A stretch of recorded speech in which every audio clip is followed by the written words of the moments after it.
Akan memulai menjawab pertanyaan yang banyak sekali ini secara umum. Moga-moga waktunya cukup karena ini dari target jam 2 udah jam 3 lebih. Saya mulai dari apa yang disampaikan oleh saudara Irawan dulu, bukan karena sama-sama Golkar, karena memang pertanyaannya itu substansinya ada di situ. Pertama, saya mohon maaf dulu. Ketika hari Jumat kemarin kami proses pembatalan tidak memberitahukan kepada teman-teman dan pimpinan Komisi 2. Tapi ini masih proses awal.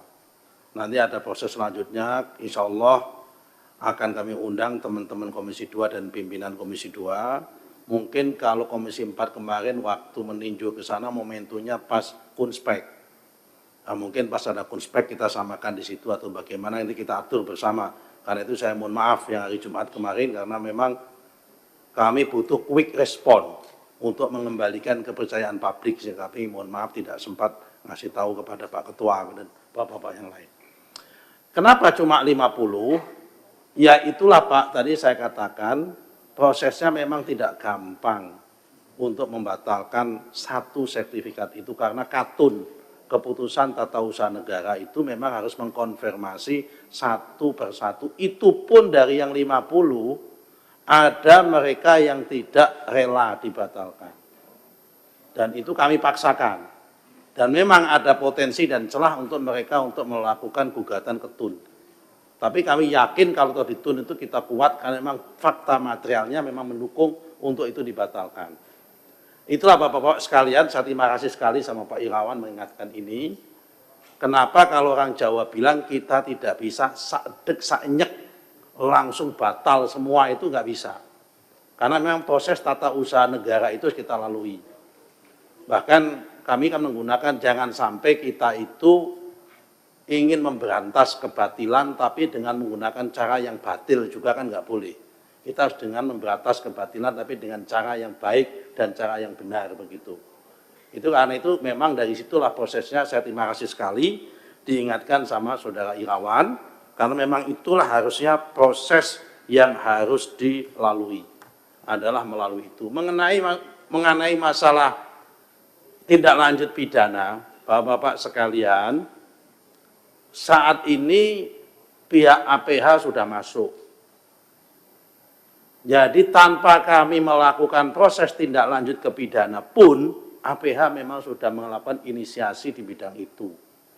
Mulai dari proses pemalsuan dokumen di bawah yang melibatkan Pemda, mulai dari pemalsuan dokumen PBB, dokumen giriknya dan sebagainya, sudah diproses semua oleh APH. Jadi perkara masalah ini, kemudian setelah kami secara administrasi selesai, bola akan lari kepada proses pidananya. Kalau didorong ke sana. Apakah ATR BPN akan mengeluarkan inisiasi itu? Tanpa kita ada inisiasi, sudah ada proses. Kita nanti malah double-double kalau melakukan inisiasi-inisiasi lagi. Jadi kira-kira seperti itu yang bisa kami lakukan untuk menjawab apa yang disampaikan oleh concern daripada Pak Deddy Sitorus. Tapi apa pelajaran yang kita ambil dari kasus ini? Kasus Tangerang, kasus Bekasi, kasus Sidoarjo dan sebagainya. Ini menjadikan refleks minimal menjadi 3 hal. Catatan kami yang harus kita benahi dalam waktu singkat ini. Pertama, memang Permen 16 tahun 2022 ini harus dievaluasi. Pelimpahan kewenangan pemberian hak maupun konversi hak tentang HGB badan hukum kepada Kantah itu memang terlalu berat. Sehingga kita mengambil pemikiran memang dalam waktu singkat ini akan kita limpahkan di wilayah Kanwil sama di pusat saja, di kementerian. Untuk yang pemberian hak HGB mulai 0 sampai 5% mungkin ada di badan hukum, mungkin ada di provinsi. Yang setelah 5 hektar itu sampai 25 ke atas kita ambil ke kementerian. Karena memang sangat berat sekali. Tekanan politiknya HGB itu sangat berat.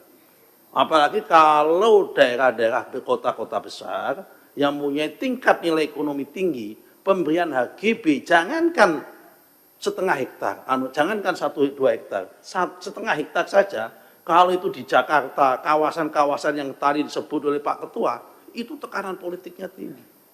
Karena Pak, nilai ekonominya juga tinggi.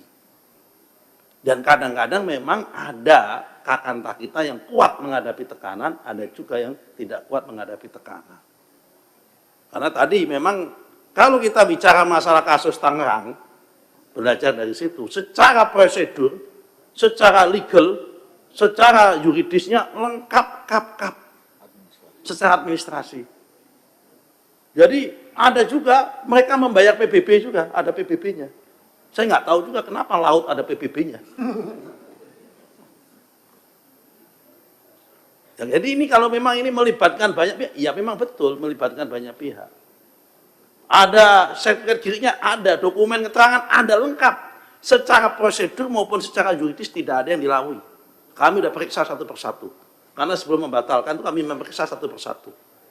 Hanya ketika kita cek fakta materialnya saja, kenanya di fakta materialnya itu.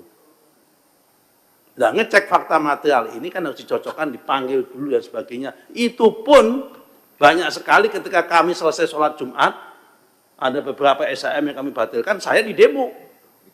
Di kohort itu. Bagaimana nasib kami Pak kalau nanti dibatalkan? Bagaimana ini? Nah, ini juga menjadi pertanyaan apa yang disampaikan oleh Saudara Irawan tadi memang begitu keadaan yang ada. Kemudian yang poin kedua, ini yang soal Tangerang, soal ini pembelajarannya itu di situ. Yang pertama adalah pemberian kewenangan. Yang kedua adalah kami perlu meningkatkan risk management yang kuat. Dengan adanya fakta ini, apapun ceritanya menandakan risk management di lingkungan internal kami lemah masih.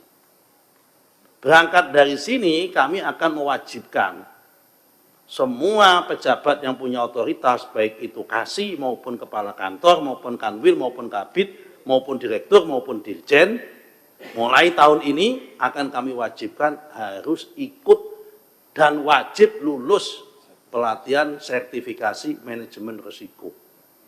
Persis mau saya berlakukan seperti pengelolaan lembaga keuangan baik bank maupun non-bank. Di bank itu, karena juga pelayanannya sama, itu sama.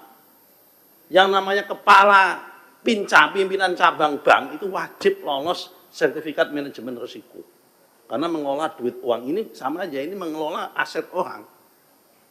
Nah, karena itu ini akan kita tingkatkan, akan kita wajibkan untuk pembelajarannya untuk ini hikmah yang kedua itu adalah tentang manajemen risiko. Yang nomor 3, memang APIP kita, ya kan, inspektorat kita memang harus lebih ketat.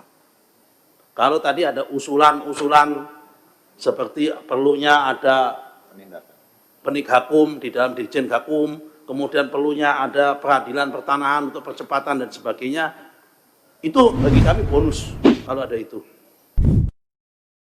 For more update, subscribe to our channel, click the show link and the join watching then videos.